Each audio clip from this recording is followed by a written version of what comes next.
have the skin come off of the muscle, and then now we have two flaps. Again, now we have the muscle here. We still need to make sure we get this as cut as best we can. We may have to come back to this once, there it goes, a little bit better. And then you would have done the other, a little bit of a tear there. Because I've been doing this so long, it's a little bit easier for me. So yeah, we cut along in there. Okay, so yeah, you can do that. You can use the probe and stick it down in there for now. There. Okay. So what we will do next is we are going to cut into the skin of the, I don't think so. Yeah, we're trying to get the lighting just right, guys. That's why it turned all of a sudden. We're doing the best we can. Alright, so now we're going to cut down frog legs. I don't know if any of you have ever had frog legs before. Kids always talk about eating frog legs. When I was little, my dad would take us frog gigging, in which you had this pole with a couple of sharp barbs at the end of it, and go into a pond. You'd get a flashlight. You would shine the light onto the banks of a pond, and they would come up to it, and then you would just like spear the frog, put it in a garbage bag or whatever you have, a bucket, bring it home, and then you would have frog legs later. I was very young. That's not something I do anymore, but for some of you, you may be familiar with that. And if you weren't, little something new you learned. So again, we're careful to only cut the skin of the leg, and the reason we're doing this is so that we can see the muscle. Anytime you eat meat of animals, you're eating muscle. Some students at this time have not really put that together, and so every year I talk to students and letting them know, when you're eating meat of an animal, you're eating their muscle. So this, for example, is the muscle of the frog. It is not pink or red because there's no blood in here. It's preserved, so it's lost all of its color and oxygen. But literally, this is what would be cooked and eaten. Of course, you would not do this with this specimen, because of the chemicals.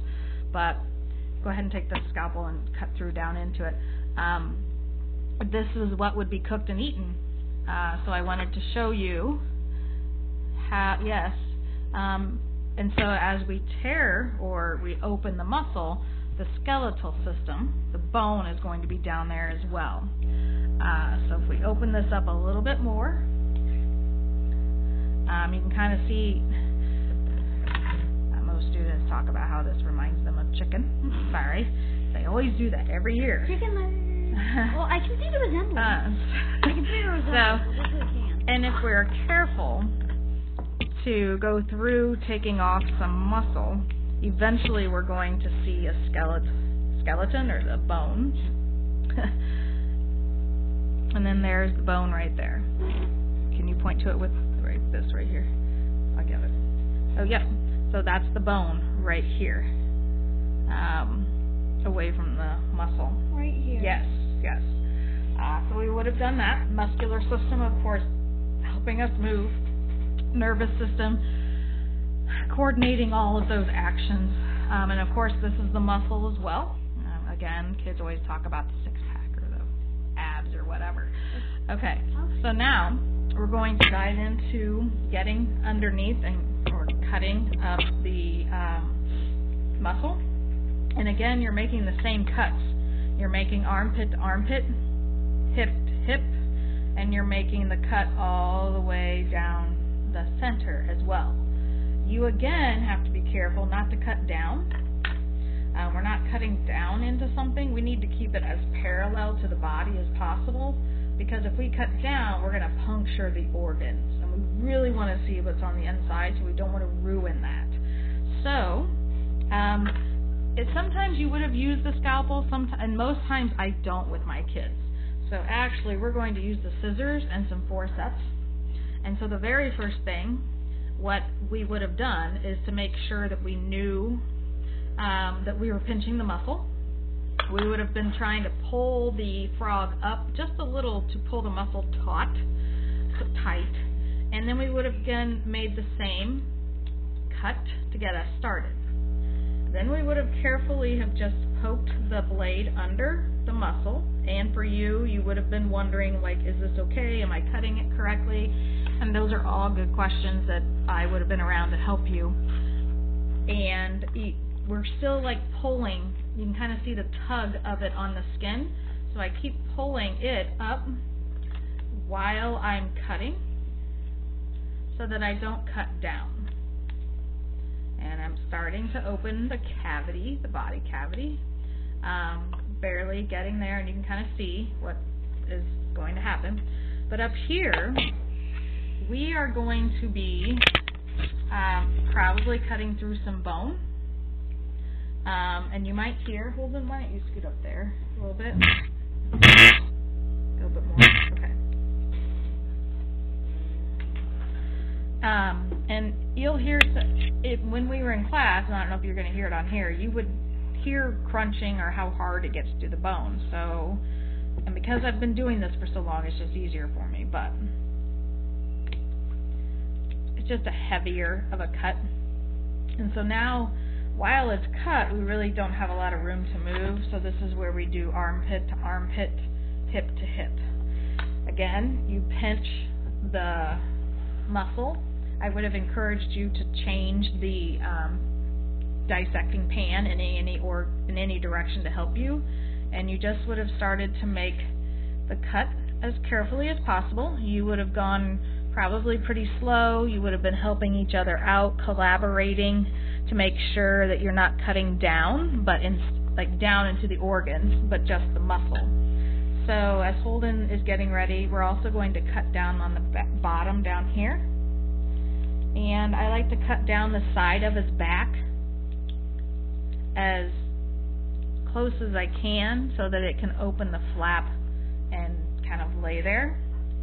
I would then encourage you probably to turn the pan to make it work for you. I would be lifting up the muscle again and doing my best at making sure I'm cutting down the back and not into the organs.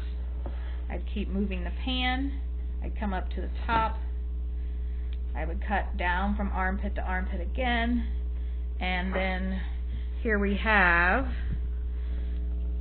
pretty much the frog is open. Okay, now this, you probably noticed this already, but this kind of looks like rice right here. And some frogs have this and some frogs don't, and these are actually, this is a female frog because these are eggs, and we'll get more to these in just a little bit. So these are eggs. Not all female frogs would have the eggs when we dissect. A lot of times that they do.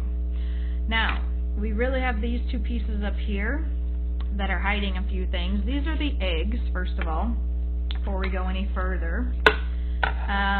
This right here is the stomach, frog's stomach. This brown spot, along with that brown spot right there, this is all the liver. The liver is in lobes or pieces. Yours is too, and the liver actually can regenerate a certain percentage of itself.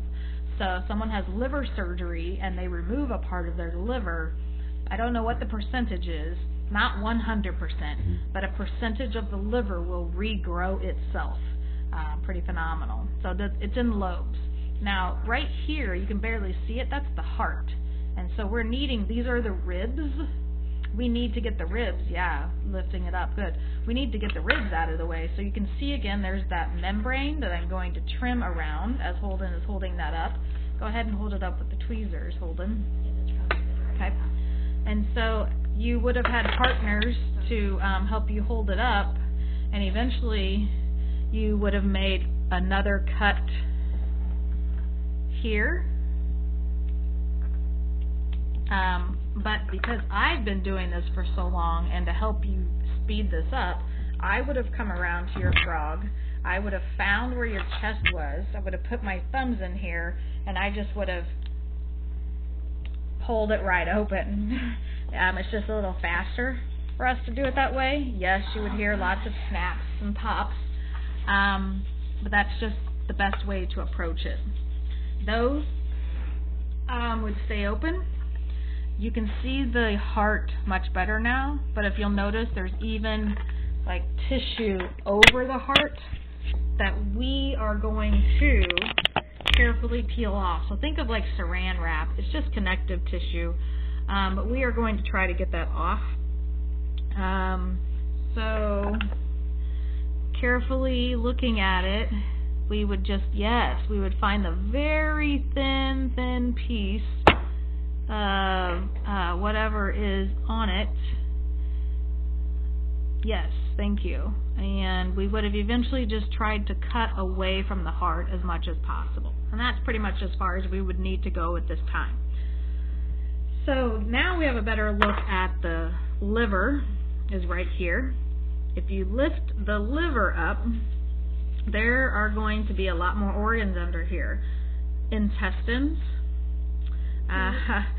But in order for us to see these a little bit better, we need to get rid of these eggs. And that's what we would have done. Had you had a frog with eggs, I would have come around and helped you. You simply would have carefully, and again, because I've done this for so long, you could have like lifted up the stomach, and it's just a matter of finding them, and then they just pull out. So you would take out the eggs, and the eggs, that's not the best picture of them. They just look like a whole bunch of, they get too close and it's blurry. There we go. The female frogs are not pregnant. Kids always mix that up. They lay eggs in the water, and then to be fertilized, the male frog comes along and fertilizes them with his sperm. So female frogs are never pregnant, because when we opened this in the past, kids would be like, oh, she's pregnant. But she's not pregnant. It's just that she is ready to release her eggs into the water, to the pond. So now we have the eggs out of the way. We can kind of take a look at things as well. Oh, okay. As we go through this. Now. Yes. So now I have a light on to see if this will help. We're also going to take out, this will be part of the oviduct ovaries. They would have allowed the eggs to have been released. And so again, because I've been doing, they look like they would be intestines. A lot of kids say, oh, they look like ramen noodles. And so I'm trying to see it. And so these are not intestines, but they are a part of the ovary or the reproductive system of the female frog.